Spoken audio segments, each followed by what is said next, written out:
Good afternoon and thanks for joining us. Holly Shields here for Kalkine TV. Welcome you all to another edition of Executive Corner Expert Talks, the show where we bring to you industry leaders, successful business owners and market experts all under one roof to help you discover the latest economic insights.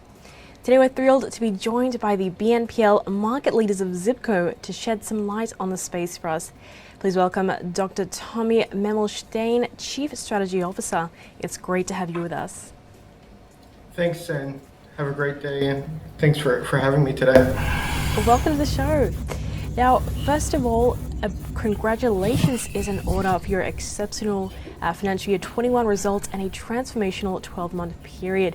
Has it been all smooth sailing for Zipco? The business has been around for 8 years. I've been with the business for 5, and it feels like we're just getting started. It has been a massive year for us over the last 12 months, well over 100% year-over-year growth. We've done a number of acquisition and organic new market entries, Middle East. We recently announced South Africa and an investment in India. Took the keys of the U.S. business and rebranded them from QuadPay to Zip.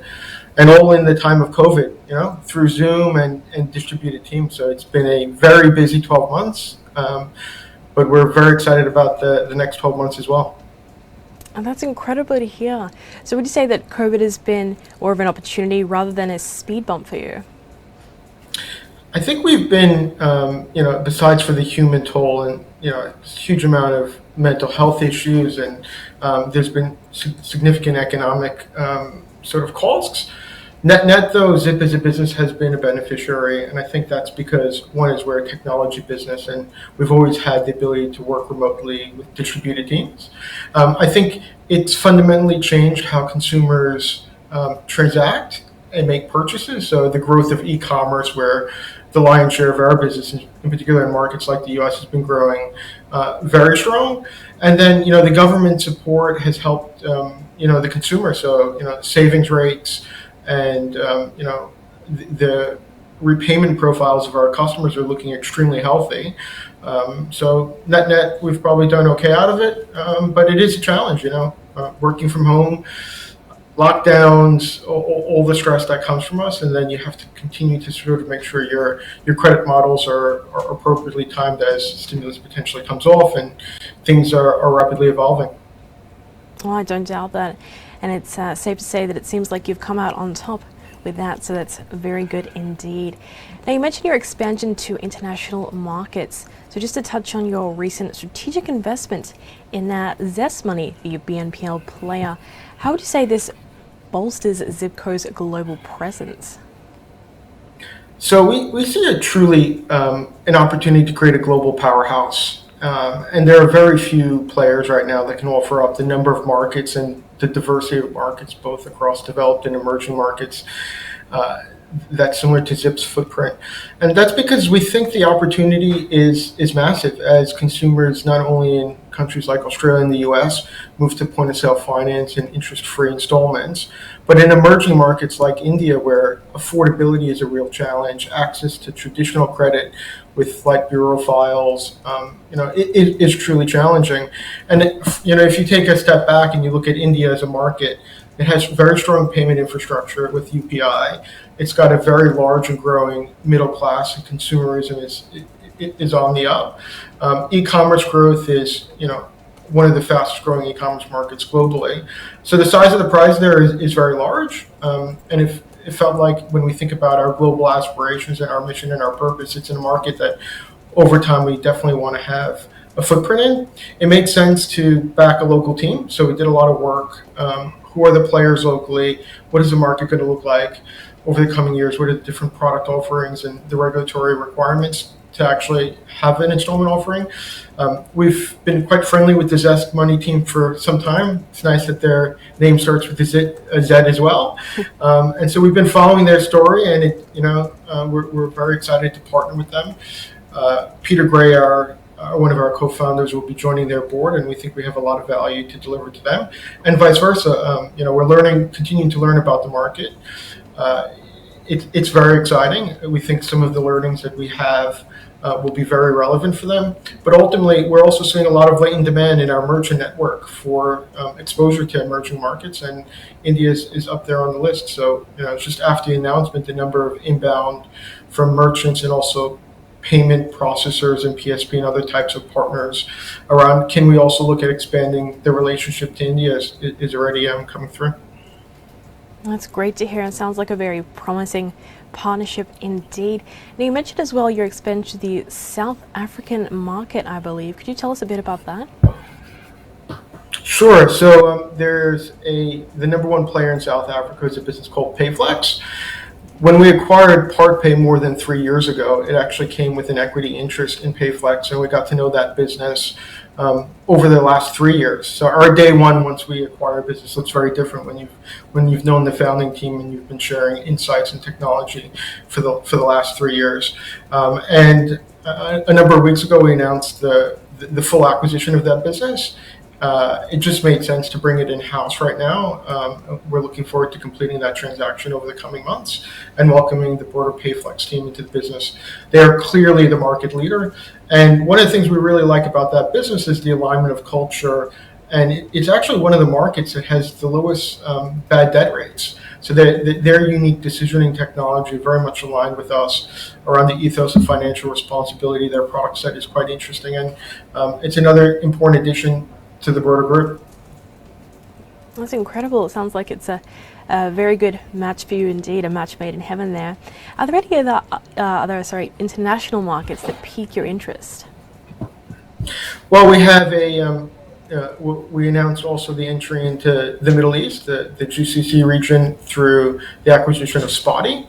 That again, e-commerce, double-digit e-commerce growth, a very strong founding team, the coalition of founders, and we've been doing a lot of work with the broader platform in the region, and we'll have some exciting news around that opportunity in due course. Seeing very strong growth there, starting to make expansion plans into the EU, again, off the back of the Twisto investment.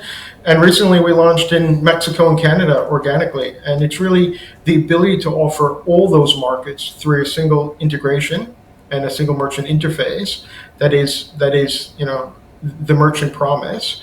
And that's what we're delivering to market. And we recently announced, a very large retailer in the likes of Shein. And what we've been able to do and negotiate with them is to launch across all 12 markets through that single integration point. And that's really an amazing outcome for both our business, but also the merchant to be able to service them and support them across all those different regions. Absolutely, yes. And Shein is incredibly popular at the moment and will likely continue to be, but it seems like you've got a really strong reach on virtually every continent on Earth, so that's great to hear on your end. Yeah, I think we've been very thoughtful. The focus is still the core markets, and the majority of our capital and our focus does go to the U.S. and to ANZ, where we have a very large and substantial business. Our view is the cost to enter these markets will only increase over time. The ability to find the right founding teams and boots on the ground, and because we have this truly global platform that we can, over time, re-platform these businesses and at different speeds, really is part of our competitive advantages when we think of what differentiates us from our global peers. And if we just fast forward over the next 2 to 3 years, we think these businesses, these new operations will deliver substantial free cash flows and ultimately enterprise value and shareholder returns. All right, definitely. Very well said there. And speaking of competition, it's actually obviously no surprise that the BNPL space has had very heated competition in recent months, which I'm sure you're aware of. And Zipco founder has officially welcomed this, Peter Gray. Would you say, considering this, that the competition has proven itself to be to the company's benefit thus far? I think competition is healthy. It's amazing how much headlines buy now, pay later grabs, given how small we still are in the grand scheme of things, in terms of the amount of payment processing we do versus traditional credit cards and the likes. But I think what's happened is there's been a recognition of what the longer term opportunity is as consumers globally shift away from old school credit products and into simple interest-free installments. And, players like PayPal and some of the others that are starting to move into the space. I think they help demonstrate that the opportunity is large, and uh, we're all able to enjoy the growth of the addressable market as it continues to expand. I think for Zip, it also opens up a range of new strategic partnerships. So players that probably have discounted the space in the past are finally waking up and thinking about, buy, build, partner, and looking at partnership opportunities with market leaders. And there's only a handful of them out there. So we do see a number of really exciting partnerships evolving, given the competition and the excitement within the space. Well, that's certainly good to hear, and sounding like it'll work in your favor definitely in the long run as well. Now, I know that you have several exciting new developments in the works for Zipco. What can you tell us about the rationale behind, for example, the move to offer physical cards and crypto payments? For sure. So I guess our broader strategy is we're longer term, developing a broader digital wallet and payment offerings. What we're trying to do is address the consumer's pain points around payments.